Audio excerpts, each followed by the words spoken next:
Coming up next on Impact Showdown Radio tonight, we have a very special guest that's going to be joining us. It is none other than former TNA Gutcheck contestant Elia Markopoulos. You guys are going to be in for a treat, and of course, we're going to be covering the very latest installment from tonight's episode of Impact Wrestling, as it was the Championship Thursday edition, where RVD had to defend his X Division title. We'll let you know about that and everything else TNA Wrestling-related news. It's Impact Showdown Radio, and folks, it begins right now. Live from the nation's capital in Washington, D.C., you're listening to Impact Showdown with your host, Lee Sanders.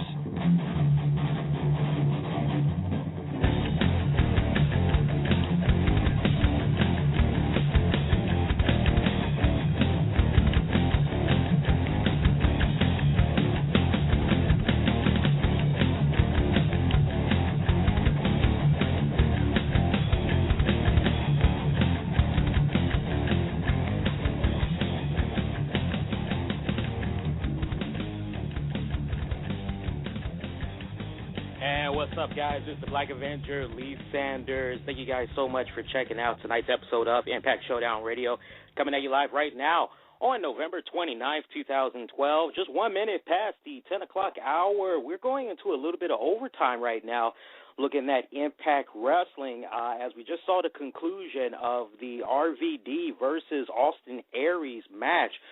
Looks like it's ending with a bit of controversy. We're not going to be covering the Impact Wrestling results just yet, though, because we got a very special guest that we're going to be bringing onto the show. We had a little bit of technical difficulties getting ready for the show. I was originally supposed to talk with Eliia in the screening room, get some last-minute notations from him, anything he wanted me to mention to his fans as we were getting ready to come on the air. So we're going to take a brief commercial break, see if we can get them on the air. In the meantime, we'll let you guys know what ended up happening here with the final few seconds of Impact Wrestling. We are watching Hulk Hogan just glaring down Austin Aries. As remember, Aries is the one that had stirred that whole big old pot of what he started last week, revealing that Brooke Hogan was in some type of a relationship with Bully Ray. Now we see eyes are locked on with Bully Ray, actually. Hogan, Bully Ray, not really pleased with what is happening right here, realizing that his baby daughter, Brooke, is having some type of romantic relationship with Bully Ray. I know, really scary thought when you think about it. All right, the one and the only Elia Markopoulos that's going to be coming onto the show in just a few seconds. For those of you that wish to interact with us during the course of tonight's episode, you can do so right now. We got the chat room open up, loaded up right now. Hit us up. It's at blogtalkradio.com/the RCWR show. You can also interact with us on Twitter. Hit us up at Infinity1Prod. And you can also hit us up on Facebook at Infinity1 Productions. While you're at it, take the time out, like the page. Really, like the page. You'll dig it. You'll love it. All right, so let me set this up, bring in our special guest. For those of you, y'all might not remember this guy, especially by the name that I'm announcing him by. Y'all might have known him better under the ring name of Elia Markopoulos, and he had popped up on an episode of TNA Wrestling Open Fight Night Edition back on September 20th, where he was given the opportunity to participate in the TNA Gutcheck tryout, and he had a match against Douglas Williams.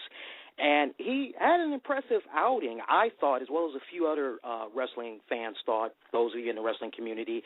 And unfortunately, the TNA Gutcheck judges, they didn't really see what we were seeing, and they pretty much said, sorry, you can't get a contract. And, a lot of us, including myself, we were kicking back and we saw this, and we really thought this kid had what it took to be in TNA Wrestling, that he had everything that TNA Wrestling was looking for, not to mention a very solid investment, I felt, long-term investment.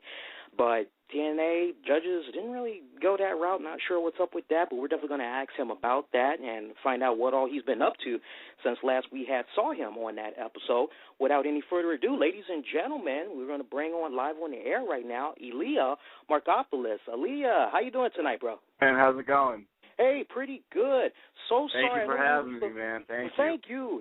We appreciate it. I am like a bat out of hell when it comes to time management. I know I was supposed to be talking to you. Me too, man. Me too, man. Like 15, my clock runs slower minutes. than other people's, you know? Yeah.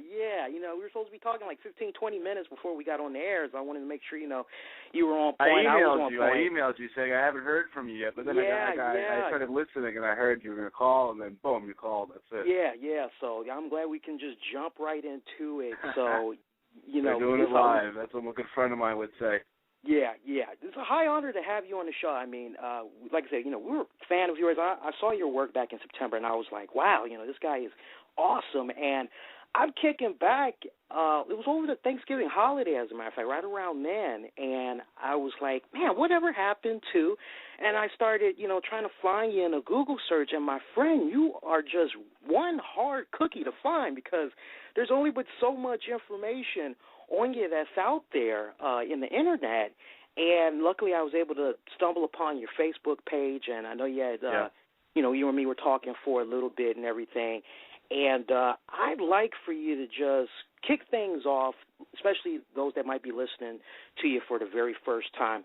I'd like for you, if you will, to let the fans know a bit about yourself. I did a little bit of homework on you, but I'd like for you to let the listeners know a little bit about yourself. I mean, you got a really impressive resume, if I do say so myself. I mean, you're 18 years old, and correct me if I'm wrong, you began wrestling in 2007?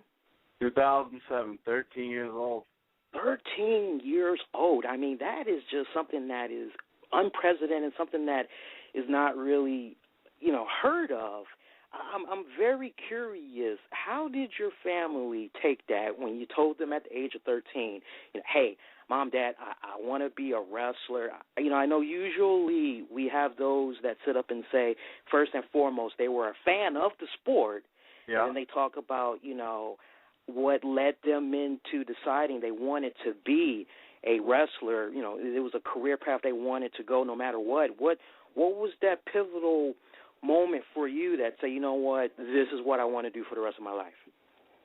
Yeah, you know, like everybody, I grew up watching wrestling, but I grew up watching wrestling at a different time than guys that I wrestle with now. You know, guys who are on TV now, you know, they grew up watching guys like the Ultimate Warrior, Hulk Hogan, but I grew up watching Hollywood Hulk Hogan, you know what I mean? And that's when wrestling for me, I mean, in the Attitude Era, growing up watching the Attitude Era, that is seeing guys like larger than life, Chris Jericho, Stone Cold, The Undertaker, Kane, those guys, that was when wrestling, you know, was at its biggest. And I grew up watching wrestling at that point, and I knew probably at, I forget what WrestleMania it was, when Jeff Hardy got speared off of the ladder. Remember when he's hanging from the belt? That's when I knew I wanted to be a wrestler. And but I mean, I grew up, like I said, watching, you know, when WrestleMania started selling out in stadiums and when wrestling got huge. And it's funny because I was 12 years old and I said to myself, I want to be a wrestler. And then within the next year, John Cena did a show with Chaotic Wrestling up here. And Chaotic Wrestling had a school, the Chaotic Training Center, and was partnered with Killer Kowalski's. And I mean, I'll be honest with you, I knew who Killer Kowalski was by name, but you know, I didn't grow up watching him. You know, I didn't have any clue who he really was in the ring. But you know, as I found the name, I watched him and stuff. But like, I always remember seeing Killer Kowalski at the beginning of the WrestleMania clip. You know what I mean? When he's sitting in the old arena. That's how I remember seeing him when I was younger. But so I signed up to the school and. Yeah, like, would you ask my parents? My parents were, they're really for it. You know, they knew, I think, because having Kowalski's name on the school, they knew that it would have a good return in the end. You know what I mean? Right.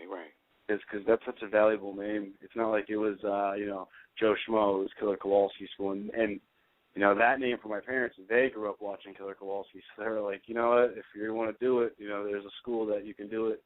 We'll pay for you to do it. And they're actually, you know, they've always been by my side. My dad went to the first Gutcheck.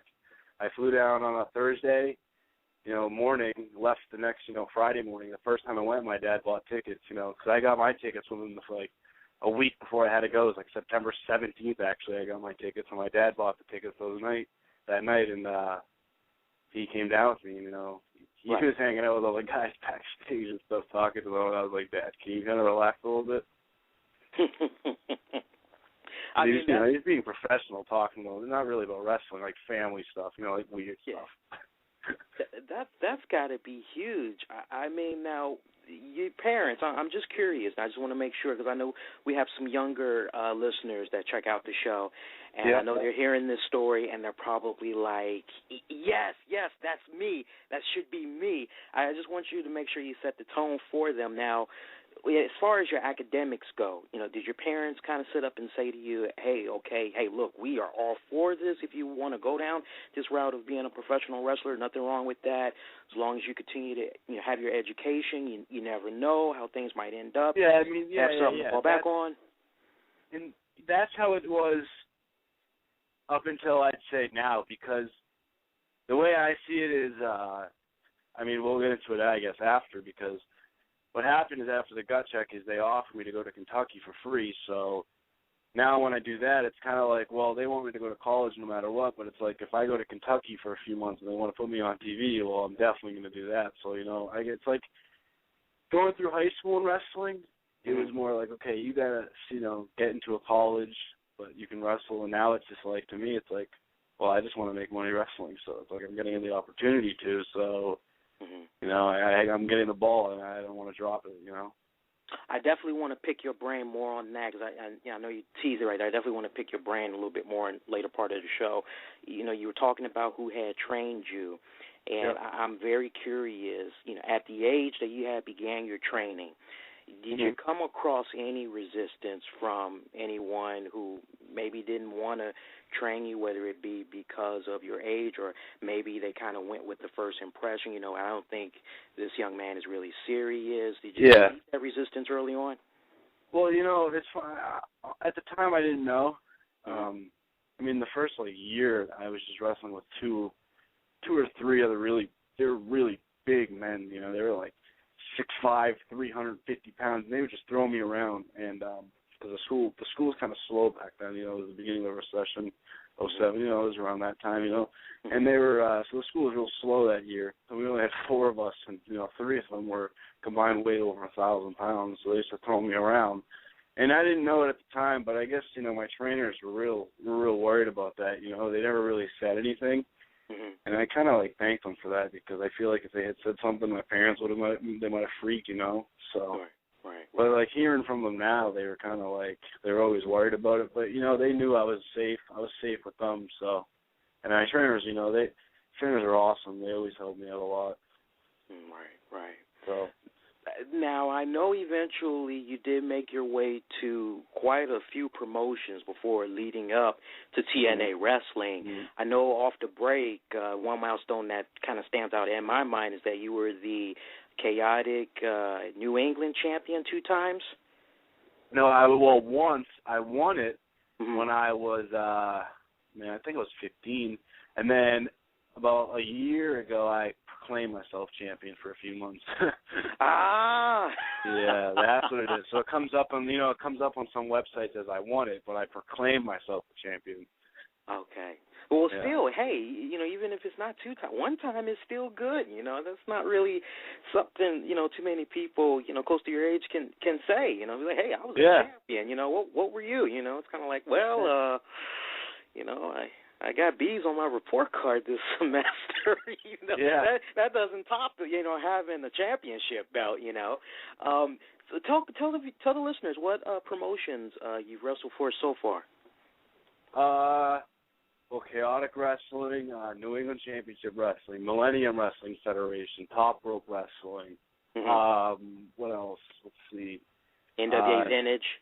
Yeah, NWA Vintage Pro, NWA On Fire. Oh, wow. There's got to be a couple more. I believe there's a couple more little ones, you know, that would just have one show here or there, you know. And then, of course, I did WWE once. I got Riot Act. Oh, talk about that. So you did WWE? Yeah. Oh, talk about that. It was a two-day tryout thing, and first day was Raw in Hartford at the XL Center. I didn't do anything. People did security that night. 2 guys got to wrestle Ryback that night. Makazi and Scotty Slade, they wrestle as up here. And, they're two really excellent. Makazi moved down to Tampa. His girlfriend is in the WWE now as Sasha Banks. Oh. So, and he got Ryback that night. And then the next day, we had our tryouts for William Regal and Bob Armstrong. And originally it was going to be three of us going to get Ryback. I remember I was coming out of the bathroom, and one of my trainers, Brian Fury, came up to me and was like, Elia, let's go. We got to go out there and try something. And it was me, Brian Fury, and Julian Starr, another wrestler up here. And Ryback tried to do his finishing move on all three of us, and he couldn't do it. So Arn Anderson told him, all right, well, just choose two of them. And at the time he was talking to Fred Sampson, what's his name, Darren Young. Uh-huh. And I know him, so he was like, choose that kid right there. So, and I just turned 18, that it was June, so I was turning 18 in April. Mm-hmm. And I was just like, oh, geez, there I go. And I was going to be on SmackDown. So later that night, Manchester, New Hampshire, Verizon Wireless Arena, there was like 10,000 people there probably. So we got to cut a promo on TV. That's a lot of people don't get to be on TNA and WWE in the same year. I got to cut a promo on both promotions. That's pretty cool. Yeah, yeah. How does that make you feel to see where Ryback is now, as a lot of people consider him to be one of those main event guys for the WWE? How does that feel to know you kind of had a little something to do with that? I knew it, because the way when we went out there and wrestled, when we were in the ring with him, the crowd, mm-hmm. it was like, compared to everybody else, his was like just the loudest chants, just because he's just a monster when you see him. So it's just like, and WWE fans haven't seen that since like Batista, and that's something that they want to see, Mm-hmm. Because, they say, like, Vince always wants those muscular guys, but, when they come out, like Chris Masters, it, like, turns heads, Mm-hmm. And that's how it's always been, so, and he's one of those guys, he just turns heads. Ryback, and correct me if I'm wrong, Ryback on TV, I mean, he just looks like he is one massive beast, and I always say the TV really doesn't do it justice. I mean, he looks like he's a pretty big dude. He's the biggest guy I've ever seen in my life, besides the Great Khali. Wow. He's literally the biggest guy I've ever seen. He's like 3 people wide, but he's so nice. He's very professional, and he's not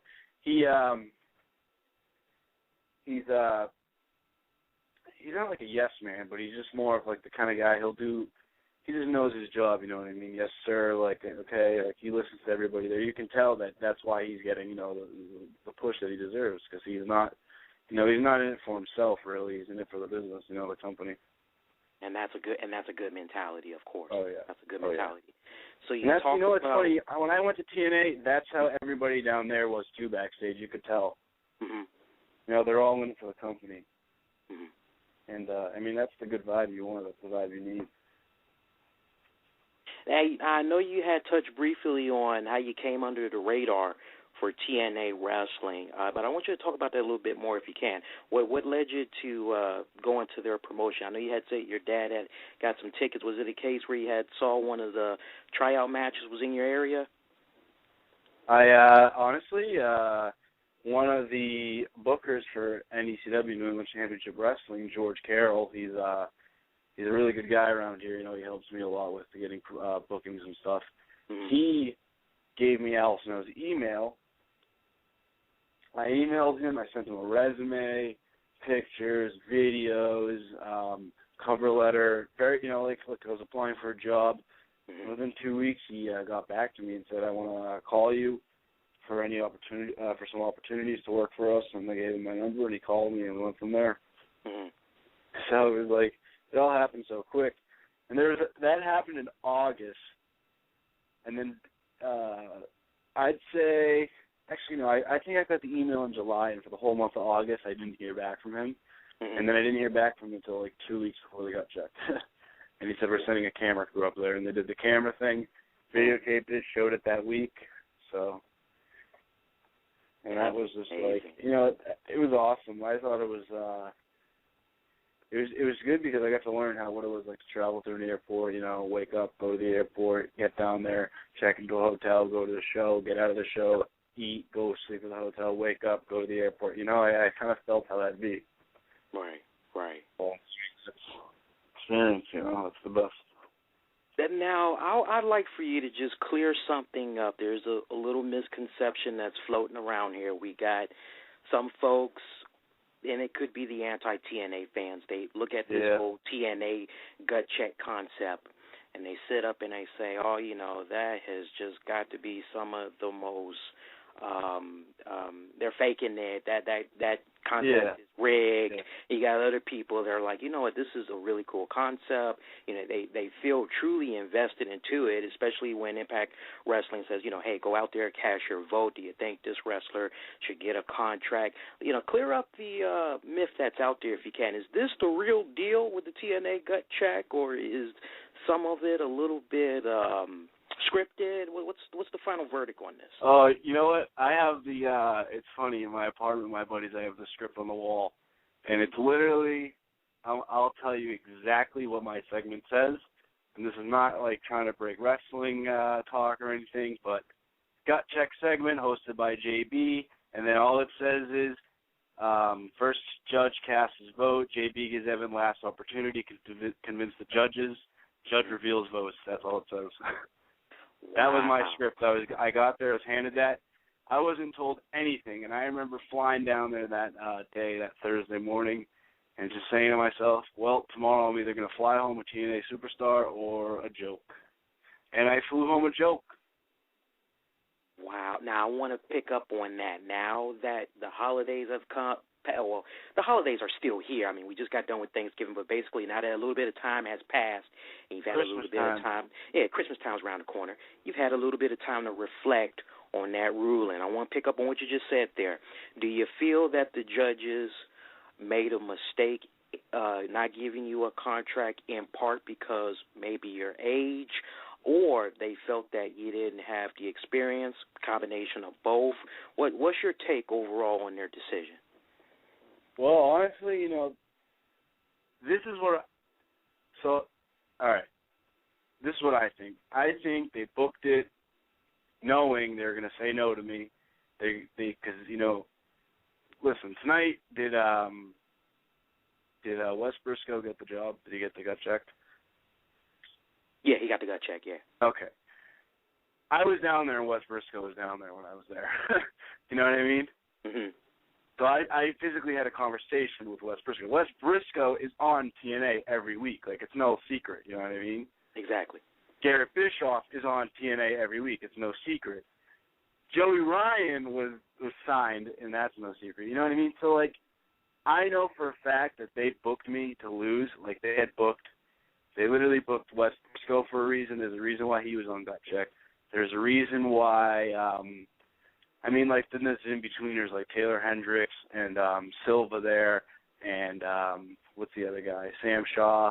And then Christian York, they knew they were going to sign him, and they were like, we're going to bring you into the Gutcheck because that's a way for him to get over, I'm pretty sure. You know what I mean? Like, but with me, I know for a fact that they said to themselves, we're going to book this kid, and we're going to say no to him. We're not going to tell him, though, obviously, like everybody else, but we're going to book him for this reason, to say no. He's 18 years old, and we can say no to him, you know what I mean? Mm-hmm. But that's all right. I mean, that's wrestling. I got to be there, I'm glad, and I mean this with heartfelt sincerity, I'm glad that you said that. It's nice to hear you say that, and you're not in any way, you don't have any hard feelings about that, you're not bitter, because I must admit, because I remember it very vividly, but as I was anticipating our interview for tonight, I was refreshing my memory of your match that you had with Douglas Williams and everything, and I was watching the ruling.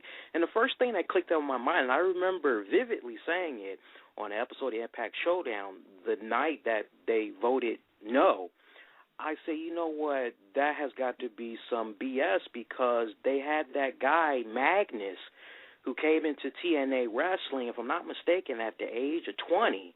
And then, like, about a year, maybe almost a year and a half later, he becomes one of the TNA Tag Team title co-holders. I'm like, too young. I'm like, come on, don't insult the wrestling fans like that. And that's the other thing. It's there's been guys, who have been young, and someone that I grew up watching somebody. It's kind of funny to say, but Rene Dupree, you remember him? Oh yeah, one of my favorites. And when I was younger, he was the tag team champion. He was, I think, 18 years old. Yeah. And you know, he was 18. Kenny Dykstra, he was 18. And those guys, you know, Teddy Hart, and you know, those guys, they got fired, you know, for drugs, you know, bad behavior, and that just puts a bad name on people who are 18. I think, you know, and they want kids who are 18 with college education now, you know, to be smartened up, you know. Right. But you know, they said no to me. Taz said yes. You know, they said yes, no, shook their hands. I walked through the curtain. I walked through the wrong curtain, by the way. You know, I didn't walk up the ramp. But I told myself, like, if they say no, I'm going to walk this way because then no one will see me. But I didn't realize that curtain goes to the monitor room where all the wrestlers are sitting there watching the show. Oh. So, you know, I opened the curtain and everyone's just sitting there, and they, you know, they start clapping and everyone was clapping. I don't know why. And then Dixie Carter came up to me and she's like, "Oh, sorry, whatever." I don't really remember what she said.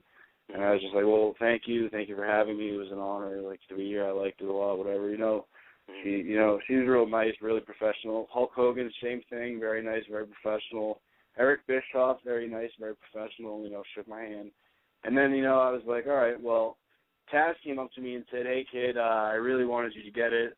I'm sorry, man. Just keep pushing it. You'll be back, I'm sure." And then, you know, I was like, "Well, where's Al Snow and Bruce Pritchard?" And it was funny. I felt like I got stabbed in the back by Al Snow because I was talking to him for so long. I felt like I was like his buddy, you know. Right. Because the week before, I flew down that Thursday, did the match with Doug Williams, flew home that Friday. That Saturday, I had a show in Melrose for MWF, Millennium Wrestling Federation, and Al Snow was on it. Mm-hmm. So he, you know, sat out in the crowd and watched my match. Went back to the locker room. He went to Kowloon's, a place in Boston, Chinese restaurant, with everybody after the show, and I bought him a beer and everything. And you know, the next week he said no to me, so I felt like he stabbed me in the back. But anyway, you know, I was like, so like, where's Bruce Pritchard and Al Snow? You know, they're not even gonna come back here and like say, "Hey, sorry, kid." And then I forget what I was doing. I think I was taking off my gear. They got out of gear, you know, and then they were like, "Oh, Evan, can we do an interview with you for TNA today with Velvet?" No, what's the girl's name? Is it Velvet Sky? The redhead. Yeah. SoCal Val. SoCal Val, yeah, that's it. And I was like, "Yeah, of course, definitely." But then as soon as they said that, you know, I turned around, there's Al Snow and Bruce Pritchard. I was like, "Oh, geez, here we go." And you know, they came up to me. They were like, "Hey, kid," they were like, "Can you come here real quick?" And I was like, "Yeah."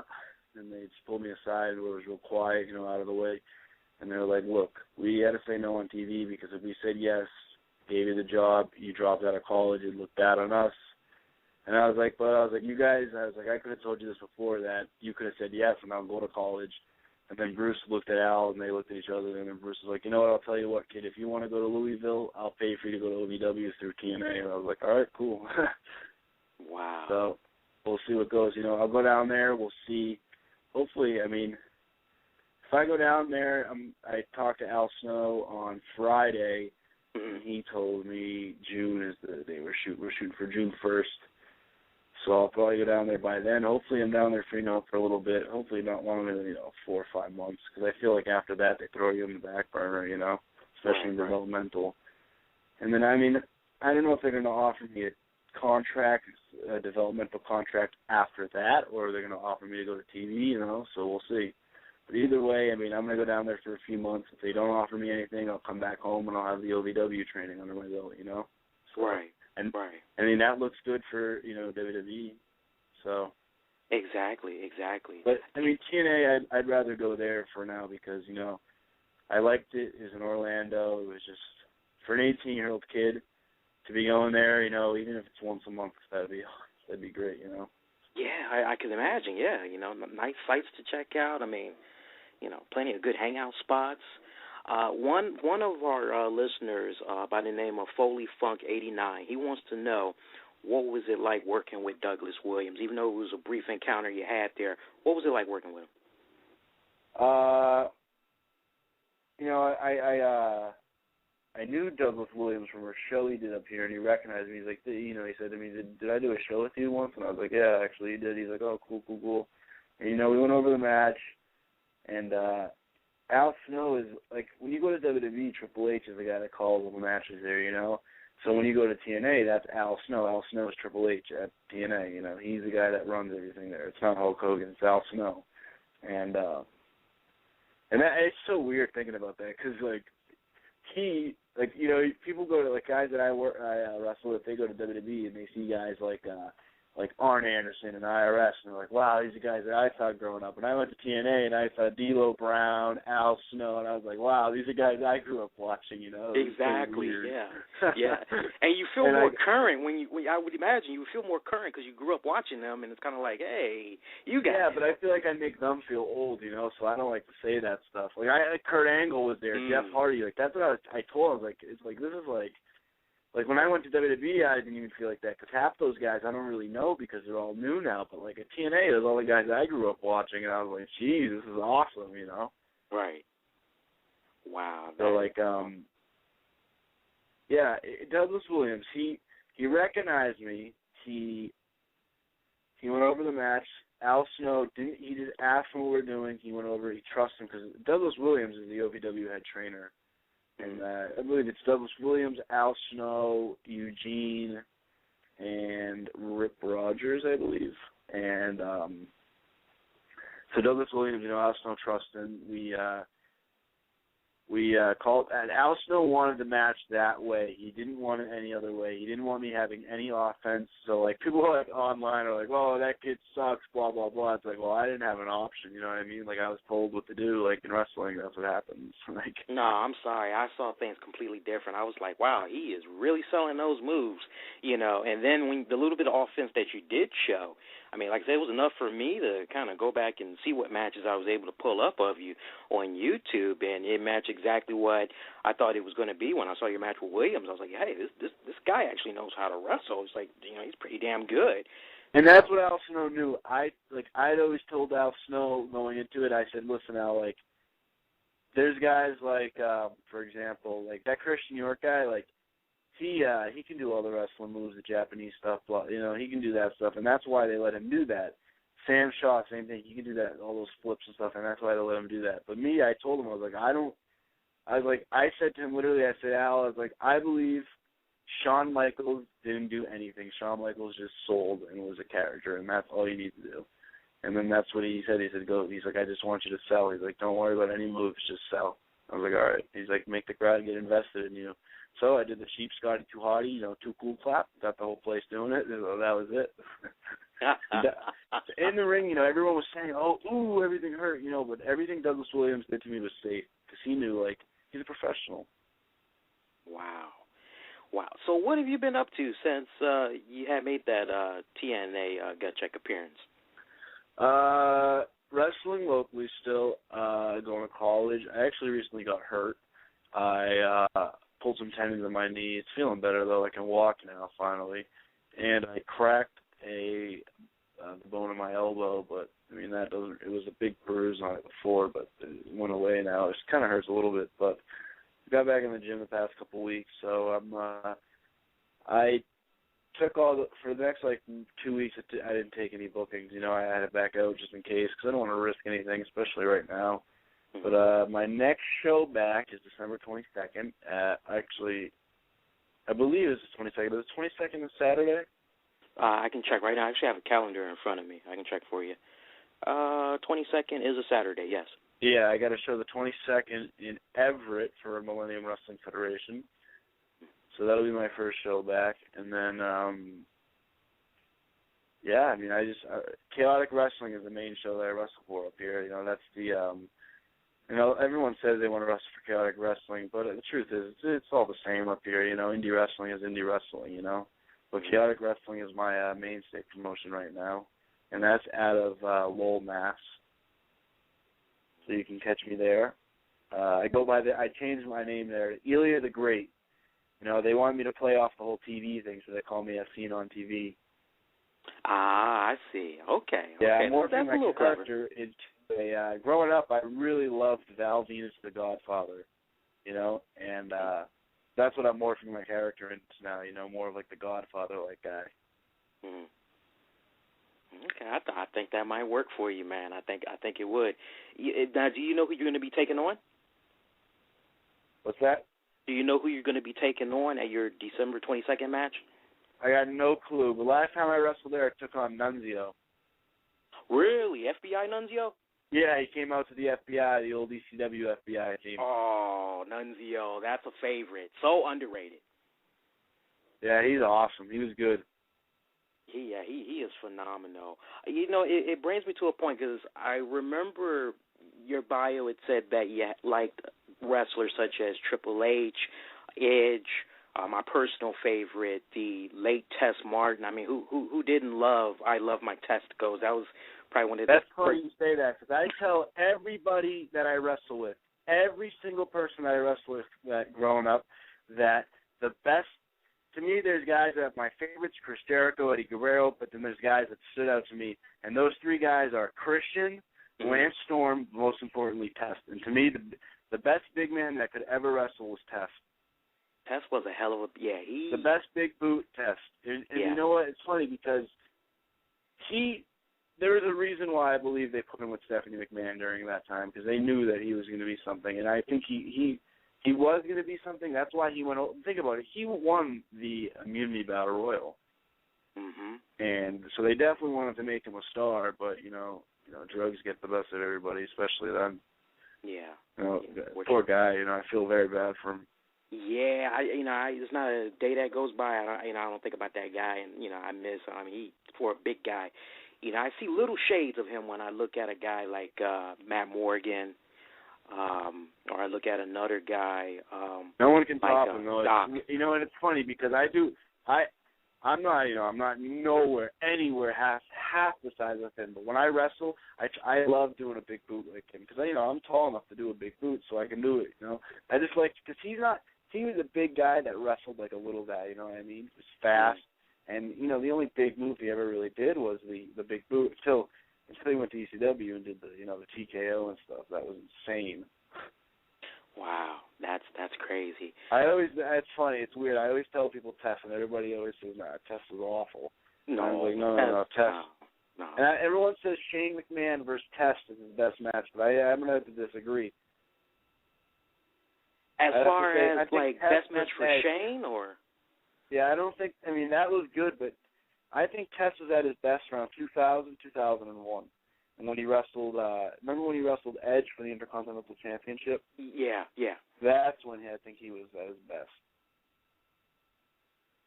I like that era Test, but I also like, I think it might have been in the mid-2000s where him and Scott Steiner were feuding over the services of Stacey Keebler. That was good too. That was when his hair got short, right? Yeah, when his hair was shorter, yeah. And then eventually... I just remember when he came back to ECW, he was probably twice the size that he had always been. Yeah, well, he was really on fire then. And I felt bad for him because no one in the fans didn't react to him or anything. Yeah. And that's a guy, it's sad because there's a couple, there's not a lot, but there's a few wrestlers that are forgotten about, and he's one of those guys, I feel like. He's very forgotten. Yeah. And then, he went wrestled in TNA, I remember, for a little bit.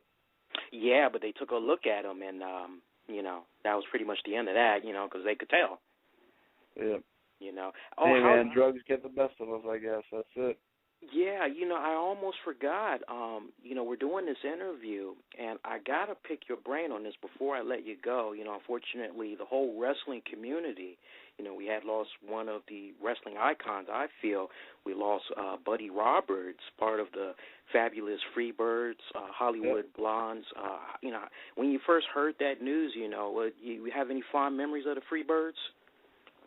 See, like I said, growing up, I didn't grow up around that era, you know what I mean? But it's just, every time somebody dies in wrestling, in anything, it's awful. But in wrestling, it's not good because it's always going to become negative. It's going to reflect negatively upon wrestling, you know what I mean? There's never anything good out of a wrestler dying. Never, and it's never been that way, which is awful, I believe. Yeah. And it's sad. When wrestlers do die of old age, it's like people are surprised. It's like they're right. But I've been on Facebook. A lot of the guys that a lot of the older guys that, around wrestling that I wrestle with and stuff, they're all posting statuses about it. But I didn't really watch a lot of them,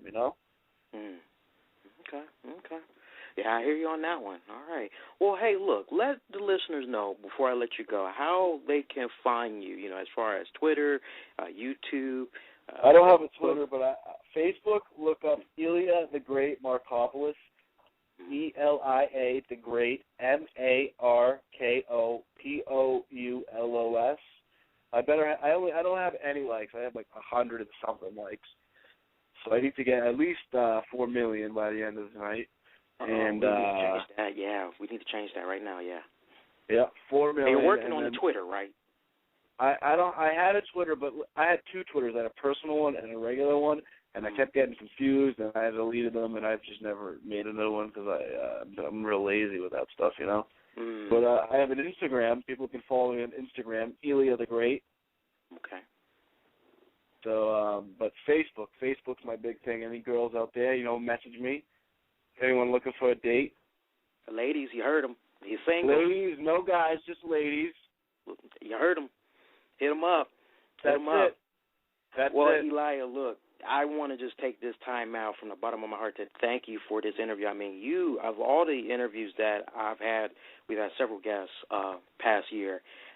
Definitely one of my favorite interviews. I mean, you really gave some true insights into the wrestling industry. You had besides me? You had Joey Ryan, I remember you telling me. Yeah, we had Joey Ryan. I hope Joey Ryan doesn't kick my butt, but you were more insightful than Joey Ryan. Joey Ryan. I didn't get to meet Joey Ryan, but I know a couple people that have seen him at shows and stuff like that. But he's a West Coast guy. Yeah. So I don't really know a lot of guys from Pro Wrestling Guerrilla. I know a couple guys from Ring of Honor. That's it. There's a guy coming up there, Vinny Marcellia. He's real good. Matt Taven, he's another name up here that's real good. And then, so I don't really know. Joey Ryan, though, he's a guy that I knew no matter what, like that he had a job there because he knows what he's doing. Yeah. Definitely knows what he's doing. Have you had the privilege of working with a good buddy of ours? He stops by the show from time to time. MECW champion, or former MECW champion, Justin Reno. Have you had the pleasure of working with him yet? What's the name? Justin Reno. No, I've actually never worked with him. That's one you should. Oh, you would love to work. He was NECW champion. He was a MECW champion. Yeah. No, I've never worked with him. No. Yeah, he just got done wrestling with the Honky Tonk Man, and I think you two and Joey Ryan, that'd be one interesting stable, I think. I don't know any. What are some names from around you that I might know? So far, just those two that I'm aware of. Yeah, I don't really. The only promotions I ever really reached out besides New England, I've wrestled for ECWA once down in Delaware. Mm-hmm. And that's the furthest I've gone besides Florida for TNA, Mm-hmm. So. Wow. But hopefully this next year I know some guys that travel, to go to Japan. My buddy Scott Reed's over in Japan right now, so he's got to connect out there. So you never know what's going to happen. Yeah. Well, I tell you what, with Doug Williams, maybe I'll go to England. Who knows? Yeah, I was going to say, whatever happens, man, like I always tell all our guests, and, many guests, they always come on back because, we try to keep it real cool and laid back over here, try to have a good time. I always tell the guests, you are more than welcome to come on back, whether it is to plug an event or you just I'd love to. I'd love to come back. I'd love to come back with some wrestling friends, too. I got a couple guys out here that have done some things. They can share their stories. Some guys that, go to Ring of Honor, like I said. My buddy Biff Busick's getting a job right now. He's working at Combat Zone Wrestling. They've changed their landscape a little bit, since 2005, 6, 7, those times. So he's down there. A lot of guys out here in New England. Me trying to get to TNA now. We're all trying to get out there. Sasha Banks and this guy Max Bauer. He's now Axel Keegan in WWE. He's from New England. They're getting signed. So. It's like a new era of New England guys trying to get out there. Like I said, Vinny Marcellia is another name. Matt Taven. We're all trying to get out there. So. Okay. Well, hey, on that note, we definitely got to have you come on back then. On that note. And, I'd love to. Definitely stay in contact, and as I always say, any guest that comes on by our shows, they're a family member for life, so you're more than welcome to come on back. Sounds good to me, man. All right. Well, hey, look, I really appreciate you taking the time out of your schedule to do this interview. It means a lot. Oh, anytime, man. Anytime. Great Thank you for having me. I love it. All right, let's do it again, all right? You got it, my man. All right, stay in touch, and you have a good night. Have a good one. Thank you. All right. Bye. All right, thank you. Bye. All right, folks, that was the one and only Eliia Markopoulos. Really great, insightful interview there. Really hope you guys appreciate that. Man, that you want to talk about really getting an understanding for the business right there. My mind is just poof at some of the things that he had said there. Really an eye-opening experience. For those of you that were paying attention, now you kind of have an idea how TNA Gutcheck goes now. Very nice, insightful, in-depth look right there. Mr. Eliia Markopoulos, great pleasure. All right, so I know we got TNA wrestling fans that probably might have not been able to check out tonight's episode, and they're probably like, Lee, please hook me up. I need to know what happened tonight. Well, it was Championship Thursday night, and we're definitely going to give you guys the quick results of that, as we're just now 10 days away from the next TNA pay-per-view that's going to be coming up. And the way it's looking right now, looks like we got a pretty solid card. Let you know what you can expect for that pay-per-view coming up, respectively. We're going to go on ahead and we're going to take a commercial break, come right back. We'll just blaze right through the results, open up the fan lines, get you guys reactions to tonight's show, or if you want to talk about that interview piece, you're more than welcome to do so. Number to call, as always, 646-478-3525. Once again, that's 646-478-3525. We'll take a brief commercial break, come right back, we'll jump all into it.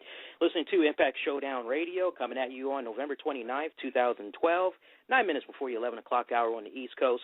We'll be coming right back, folks. Do hang tight. Thank you for listening to tonight's episode. If you enjoyed our coverage of the TNA Wrestling, then be sure to check out Impact Showdown Radio every Thursday night at 10 p.m. Eastern on blogtalkradio.com and at our sister website at infinityOneProductions.com for all the latest fallout from Impact Wrestling, with the latest in TNA-related news and great live fan reactions. Tired of those wrestling websites that give you redirects, spyware, weird pop-ups? How about those misleading headlines? Instead of hitting the keyboard in frustration, why not visit InfinityOneProductions.com? Infinity One is the source for wrestling-related news and so much more without all the hassle.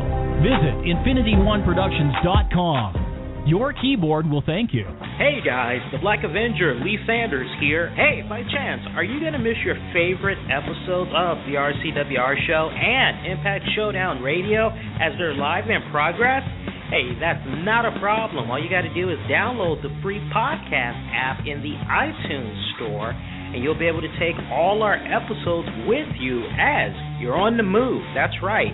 Download it. Just search podcast in the iTunes store. It's a free app. Download it, and then from there, just search for our shows by typing in the keywords the RCWR show, and then you'll be able to subscribe. It's as easy as that. So check that out, and you'll be able to play all our episodes on your iPad, on your iTouch, iPod, all smartphone, mobile phones, all portable devices. Also, if you haven't checked out the Stitcher app already, I highly recommend that you check that out as well, as that's another way you can check out our episodes, especially if you are always on the go. Stitcher, new and smart way to play internet radio.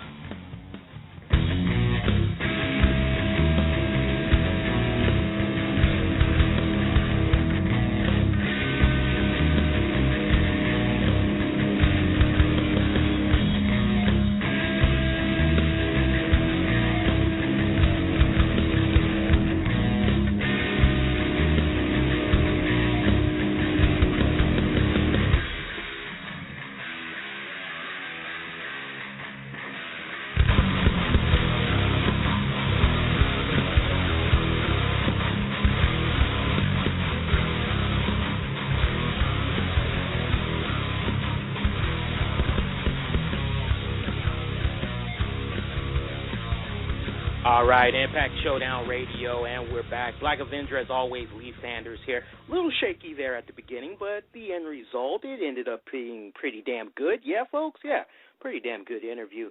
Really insightful. We've been doing this show now, co-producer Tammy? We've been doing this show for about 7 months, almost 8 months, and we've had a good number of guests come onto the show, whether it be wrestlers, whether it be singers, whether it be musicians, I mean, you name it. We've pretty much covered all the bases, and that had to been a really insightful interview right there. And if you guys that are just now listening to this show, you missed a really good, solid interview with former TNA Gutcheck contestant Eliia Markopoulos, or now being known as the great Eliia Markopoulos.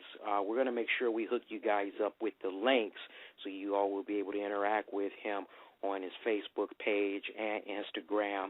So just hang tight for that. Of course, anybody in the chat room, if you had caught those links earlier, you're more than welcome to post them in there so other people checking out the show, they're able to see those links and they can add them respectively at their end.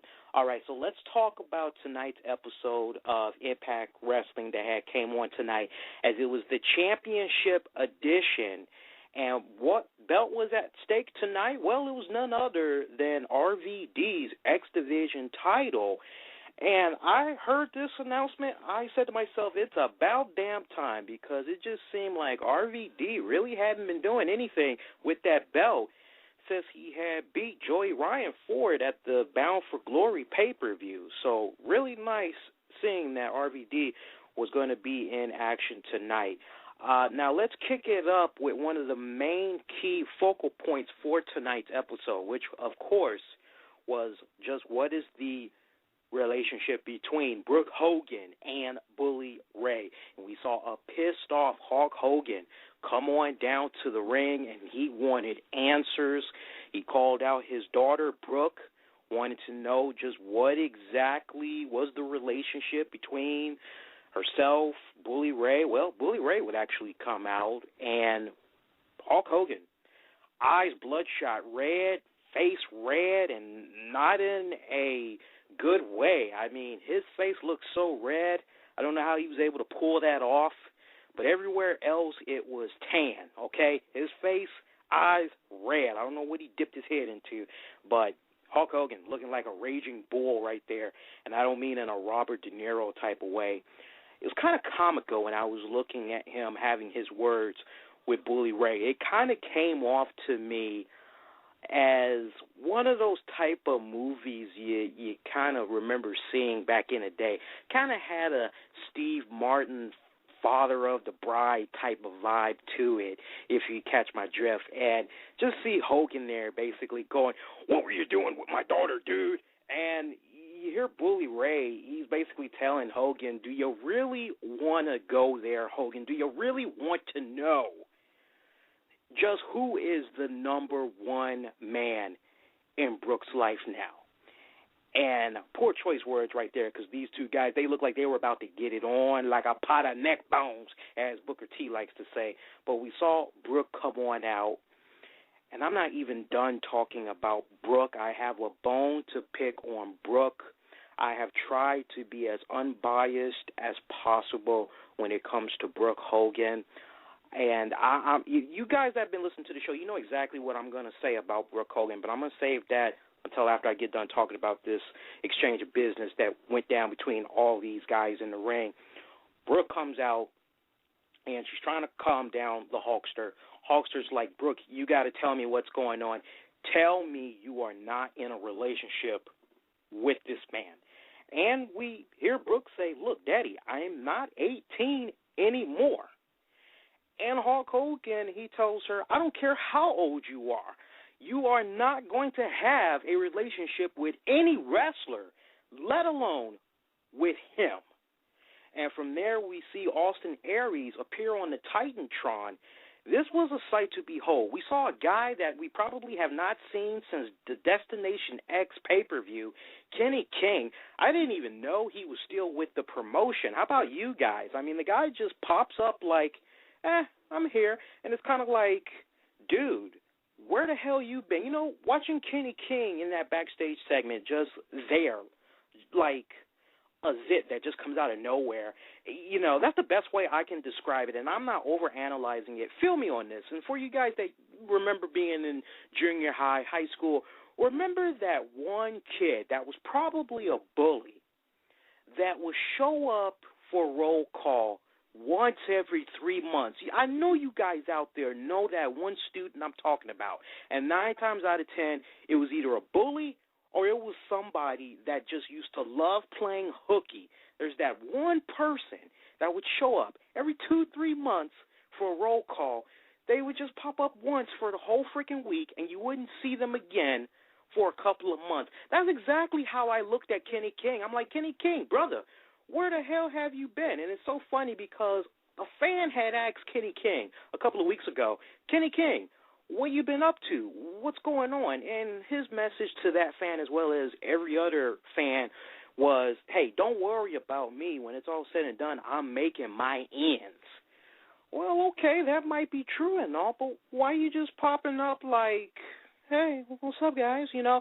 But anyway, we see Kenny King, we see Zema Ion, we see Kid Cash, and they all are joining Austin Aries in Hulk Hogan's office.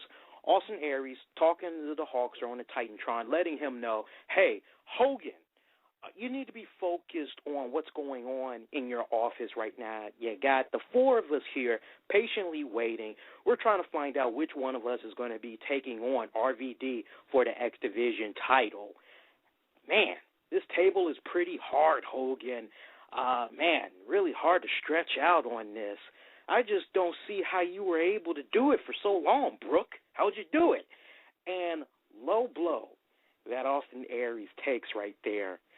And you're just like, oh, no, he didn't go there. It was a good moment, though. It was a really good moment. And you just see Hulk Hogan. He forgets what's happening in the ring, and he just charges to the backstage area. But really great opening right there. Of course, we got to talk about that first match that we had got. Been a long time since I recall seeing a knockouts match kick off Impact Wrestling, and that's exactly what we got tonight. We had got to see the beautiful hardcore country Mickie James in action against Miss Gail Kim. Now, some people, they may not like PWI's choice, but apparently she has been named this year's top female wrestler. I know some people will probably argue with that, especially since she kind of really didn't have that much of a presence in the TNA promotion for a good part of the year. I definitely feel your argument. You're not going to get anything different from me. I agree with you completely. I think that there were more qualifiable candidates that should have got that Covenant spot other than Gail Kim, but I will admit when the sister is in there, it's on. And in this contest, Mickie James, who recently came back from a long hiatus after suffering from surgery that she had got done and some other personal issues that she was dealing with, she came back and she's been on an impressive roll as of late as she had picked up the win over Gail Kim. And it looks like Mickie James might have a destiny against Tara at the next pay-per-view that's going to be coming up, and we'll let you know all the details about that later part of the show. Of course, we also got to talk about the TNA Gutcheck, as it was decision time for one Wes Briscoe. Now, all throughout the night, there was a little bit of a running gag that was going on, which was, hey, where's Al Snow? What's going on with Al Snow? Bruce Pritchard, been looking for him since earlier in the day, not able to get a hold of him. We see the one and only D'Lo Brown, who's in charge of live events, and he also does a little bit of TNA Gutcheck judging on the road. He tells Pritchard, hey, he's called, nothing, wife hasn't seen him, he's not really sure what's going on. Pritchard tells him, hey, you know what? Keep trying. In the meantime, we get a little bit of insight into how the judges have viewed Wes Briscoe's match against one, I believe it was, help me out, folks, was it Garrett Bischoff? that Wes Briscoe had took on? Was it Alex Silva? They all kind of looked the same to me after a while. Dave in the chat room, which one was it? Was it Alex or was it Garrett Bischoff? I'm having a hard time remembering because they all look the same, brother. They all look like generic wrestlers. It was Garrett Bischoff, and they're talking about his match, and we hear Pritchard. He says, you know what, I've known this kid for a long period of time, and his match, it was good, but basically it was kind of sloppy was Pritchard's point. He seemed kind of off a lot of places. Taz, he loves how Kurt Angle had went to bat for Wes, and that for Kurt Angle to go to bat for him, he must really like this kid, and Taz admits that he likes what he sees. Al Snow, on the other hand, we don't really get to hear what's on Al Snow's mind. Al Snow kind of seems like he's off in another place, but, that was a little bit of a rewind. But, again, the live status for tonight is where is Al Snow? And that ends up being the running gag all the way up until it is TNA Gutcheck decision time, as unfortunately D'Lo Brown had to step in for Al Snow, who still was not accounted for, and it was decision time. Now, Bruce Pritchard, he ends up saying yes, despite not liking the performance from Briscoe, as he knows that the kid is capable of so much more than what he did last week in the ring. We go to Taz. Taz, surprisingly, folks, he votes no, and he votes no because he feels that Wes needs a little bit more seasoning. Now it is time for D'Lo Brown, but before D'Lo Brown could cast his vote, Wes is given the opportunity to kick out, as JB likes to say it. Do that one last attempt to convince that judge, hey, look, I really deserve a contract. Here's the reason why. And we hear Wes say ever since he was a little kid, he always dreamed of being in this ring. And when he said those words, it was like Christmas. So many people took to Twitter, and I know one of our listeners, he actually set up and said, nobody wishes of, as a little kid, growing up in being a wrestler in a TNA ring. That was basically what he said in a nutshell. And, I kind of see where he was coming from with that. Kind of funny, a little ouch moment right there. But, kind of overanalyzing. We get it. It's every kid's dream that watches wrestling. They want to be a professional wrestler when they grow up. We get that. And Wes just basically telling that story, saying how, he doesn't want to just do it for himself. He wants to do it for his family. He wants to do it for the fans. And D'Lo Brown, it really gets to him. D'Lo, he says yes. So Wes Briscoe, he gets a TNA contract. Now, we saw Kurt Angle, Garrett Bischoff, they both come out. They're celebrating with him. And, the one thing that is just going in my mind as I'm hearing all this, guys, is, okay, what is going on with Al Snow? Is it possible that maybe aces and eights might have had a little bit of something to do with this? Or is it a case right here where, maybe D'Lo Brown might have a little something to do with aces and eights? What exactly is going on here? Because when it's all said and done, something don't really add up is the main point. Let's move on now and let's talk about some of the other events that had happened on tonight's episode of Impact Wrestling, as we did get to hear from ODB, who gave an update on Eric Young, who was unfortunately attacked violently by those damn aces and eights as they took a hammer to his ankle, and ODB letting it be known that he's in the hospital right now. It's not really looking too good for him, and she promised she'd give another update next week. Looks like ODB's not done by a long shot just yet. The way she seemed fired up tonight, I really would not be too surprised if she tries to actually challenge one of the aces and eights guys. I really wouldn't be too surprised at that. What would be a nice little mind twist, though? I think that it'd be kind of badass to see ODB join aces and eights. That would be, kind of wicked. I mean, she kind of has that look. She's got that right demeanor. I think she'd be perfect for that. That's just me, but, hey, it is what it is.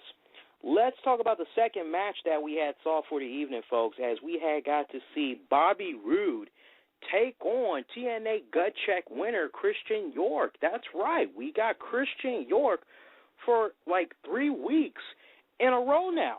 I don't know about you guys. Damn impressive. What did we say on Impact Showdown Radio last week and the week before? We say, you know what? When it comes to Christian York, they're going to give this guy a contract, and when they do, don't do him like the other guys. Use him off the break. He's 35 years old. He's ready to go. He's ready now. Utilize him while he still has the experience, while he still has age working in his favor as he's pulling out some really great wrestling. Nice to see Christian York just be elevated so high like that. I mean, just really think about it.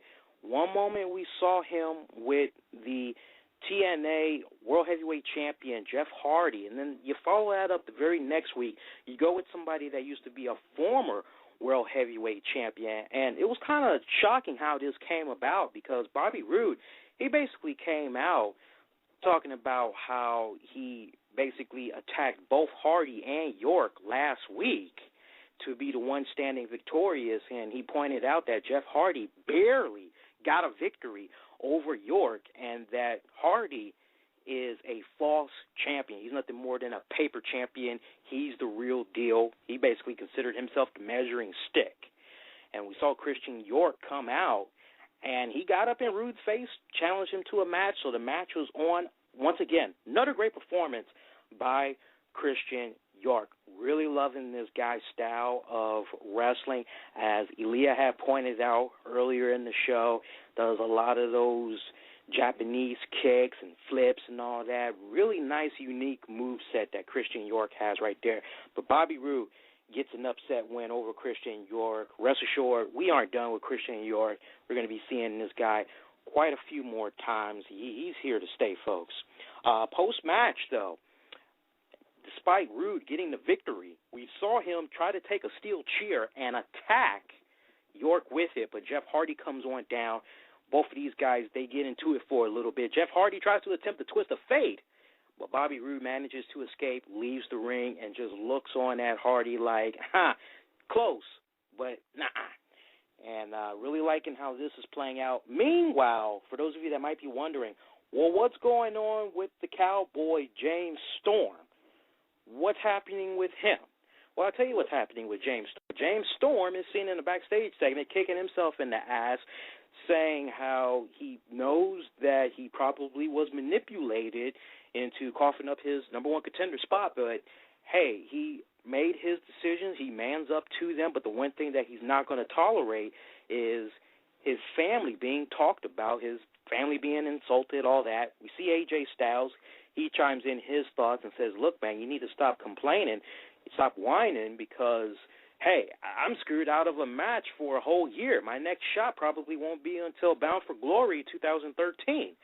And we see James Storm. He tells him, you need to stop crying about the past. You need to focus on the future. Get yourself in top shape right now. Got a tag match tonight. You need to focus. That tag match that they had tonight was against Daniels and Kazarian. Nice, solid tag team match that we saw right there. Now, in that respected match, we ended up seeing the team of AJ Styles, James Storm getting the victory. But look at this, folks. Critical point in the last few seconds of the match, we saw AJ Styles get taken out of the game as James Storm had tagged himself in. Good timing, too, because Daniels looked like he might have been getting ready to apply the wings of the finisher I'm trying to say. Look at me. I still don't know Daniels' finishing maneuver, and I've been watching this guy for so long. It'll come to me when I least expect it, though. But we saw him getting ready to do his finisher, and we just see James Storm out of nowhere. He connects to the face of Daniels' last call super kick, and Daniels just laid out, Storm able to pick up the win that way. And, even though the team of AJ and Storm won, look at what we got going forward here. We got AJ Styles kicking himself in the ass, really beating himself up, kind of almost as if he should have been been the one that should have got the victory. And I like where this development is going right here. I mean, we just are seeing AJ just in a really bad funk right now, and he's really kicking himself in the ass. And if this plays out exactly the way we're hearing it, I mean, we've been hearing the rumblings for the past couple of weeks, it looks as if AJ Styles is going to be taking some time off, and we probably won't see him again for a good long period of time. So it's kind of nice what's happening right here. It's kind of reminding me shades of Shawn Michaels a little bit, when Shawn Michaels kind of lost his smile there. I kind of like what's happening here.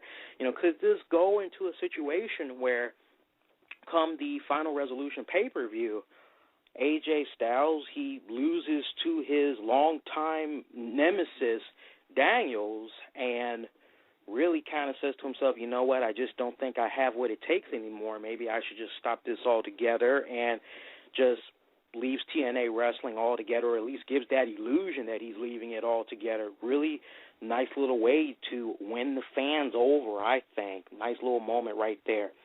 Let's also talk about some more matches that we saw on the card for the night, as next up we had got to see the one and only Blueprint, Matt Morgan, in action, taking on somebody Elia Markopoulos is very familiar with. He was just talking about him, one Doug Williams. Now, Doug Williams, normally Doug Williams looks like one vicious beast. He looks like one of those nasty brawler type of guys, just how you would expect it. If you like that style of William Regal, you like that style of a Wade Barrett, you know that style that Doug Williams has. And here was a match right here where you really thought this was going to be a toe-to-toe type of match.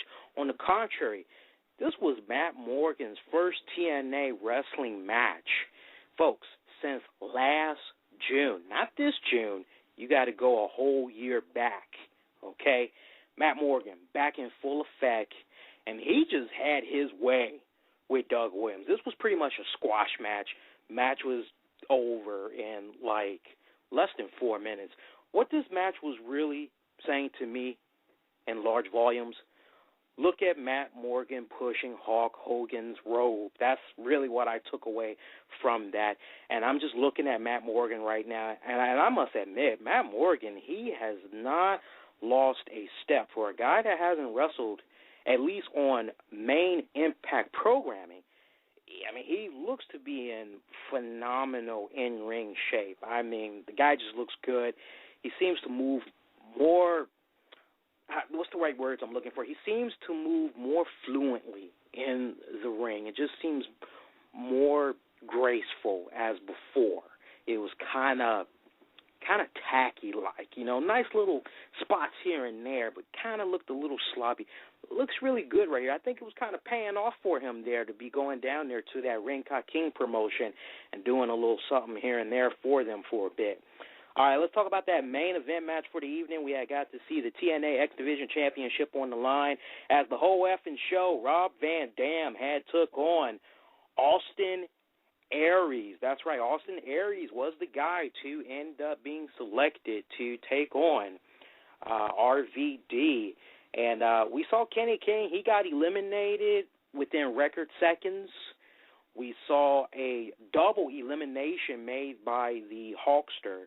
And that was a shocker, as usually something like that has never happened before on a Championship Thursday. Just eliminated them just for the hell of it. And, leading up into this match, we saw Bully Ray. He had some choice words for him. And he told him straight up, he said, look, man, how come you didn't come to me originally when all this was going down?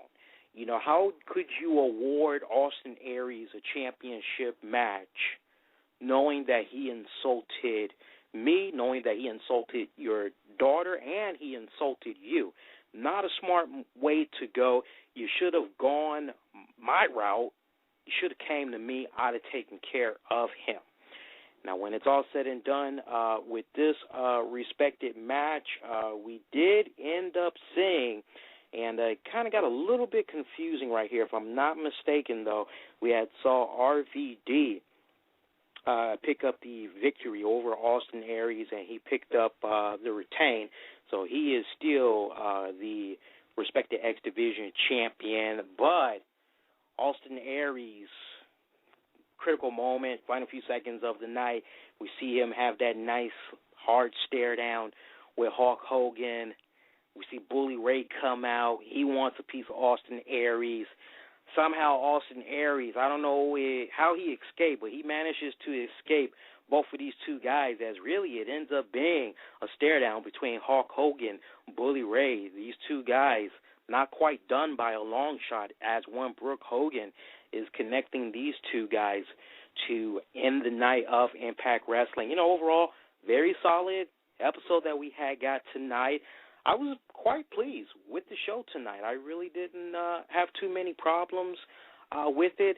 If anything, I just kind of wish we would have got a few more matches kind of squeezed in there. There just kind of felt like there was just maybe a little bit smidget too many backstage segments. But on a good note, you can go away knowing that it really didn't involve Hogan too much.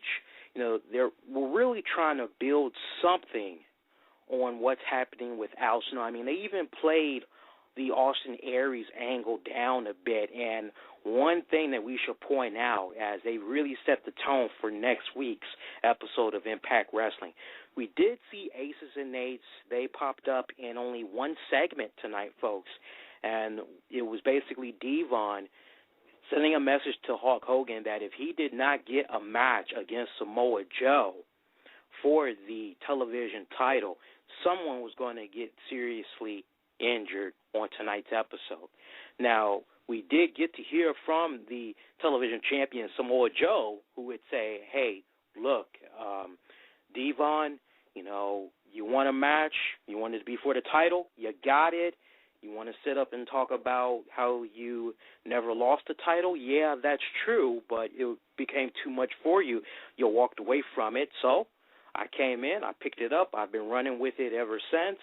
Yeah, I'm going to give you a match. I'm going to take it to you. I'm going to do everything to remain television champion. So the tone has been set for next week. We got a solid match. We got Devon taking on Samoa Joe for the television title. Also, we got a main event match which sees Daniels and Kazarian teaming up with Robert Roode to take on James Storm, AJ Styles, and Jeff Hardy. It's going to be a 3-on-3 tag match. That's going to be very solid. Also, Doc from Aces and Eights, he's going to be taking on the one and only Olympic gold medalist, Kurt Angle. That's going to be a really solid match. All these things are leading up to the Final Resolution pay-per-view that's going to be coming our way on Sunday, December 9th. And I want to just give you guys a little bit of a insight as far as to how that pay-per-view is going to be looking right now. But first, an announcement was made on Impact Wrestling tonight where they revealed where the first time ever Lockdown is going to be coming to the Alum Dome in San Antonio, Texas on March 10th. And folks, this is the best part. Tickets will be going on sale this Saturday for the March 10th event. Tickets, guys, you can't beat this. $15 is the starting price. You can't really beat that. So you want to make sure that you go check out those tickets. I know we were talking briefly with Homie on Twitter, and he had mentioned how he's probably going to be going to the San Antonio, Texas pay-per-view there. And he said, hey, if y'all need a correspondent, and Zed was nice enough to tell me about that. So, Homie, we'll definitely take you up on that offer. If you actually are going to go down there, I think that would really be a good treat for the listeners. And special correspondent, how about that, folks? So we're, of course, going to be covering that, a little bit of help from the listeners. That's how it works over here. Really appreciate that. And, let's give you guys some insight into how the Final Resolution card is looking so far. So right now it looks like it's going to be Robert Roode taking on Jeff Hardy for the TNA World Heavyweight Championship. And I don't know about you guys, but I am ecstatic for that. I can't wait to see how that's going to play out. It's one of those type of matches. It's possible, man, that Robert Roode could get the belt back. I'm kind of looking into my crystal ball, and the way Robert Roode has been operating as of late, he's really been building some great momentum. Also, we got AJ Styles versus Christopher Daniels. That's going to be in a singles match. Looks like they're going to be going at it supposedly one more time. We got Tara taking on Mickie James for the TNA Women's Knockouts title. Chavo Guerrero and Hernandez, they're going to be taking on Matt Morgan and Who Wants a Mustache Ride, Joey Ryan, for the TNA World Heavyweight Tag Team titles. Austin Aries is going to be getting it on in a match with Bully Ray. Now, from what I am able to remember in those last few seconds of Impact, if I'm not mistaken, I believe it was announced that Austin Aries was going to be taking on Bully Ray, so that's how that match came about. You got to forgive me. Usually we are on point, and I was on point with the results right on up till it was time for us to come onto the air, and we just had like a serious glitch problem with the studio equipment that we use to do the show and everything. But, of course, we'll have a more broader update of what all had happened in those final few seconds of Impact Wrestling on the weekend edition of the RCWR show, which you'll be able to check out this Tuesday at 2 o'clock p.m. right here on Blog Talk Radio.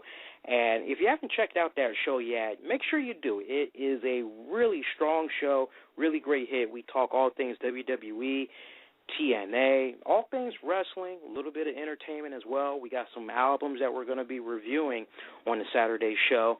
We're going to cover Guns N' Roses drummer Steven Adler. He's got a new band that's out. It's called Adler. They got a new album that's out. We're going to review that. We'll review some other stuff. Got my hands on the Devil May Cry demo as the game is getting ready to come out shortly. I'm going to give you my first impressions of the demo so far, let you all know if it might be worth checking out. And we'll also let you know about some other goodies that I highly encourage you to check out.